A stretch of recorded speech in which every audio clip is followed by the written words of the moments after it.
बीनू, महक से मिलने आए हो तो वो ऊपर है। नहीं मैं। और मैं कोशिश करूंगी कि जामी भी यहाँ पे ना आए। मैं यहाँ सिर्फ तुमसे मिलने आया हूँ, प्लीज बीनू। मुझसे मिलने? मेरी बात सुनो प्लीज। मुझे कुछ नहीं सुनना, प्लीज मुझे जाने दो। प्लीज मेरी बात सुनो।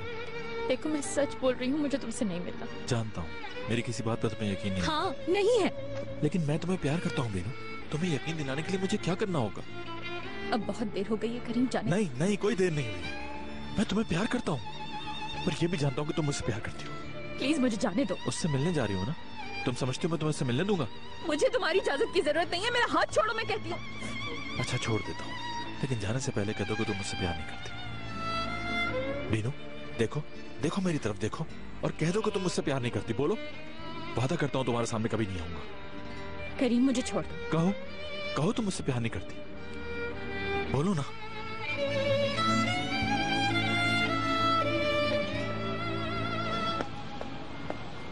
ये सब डिजाइन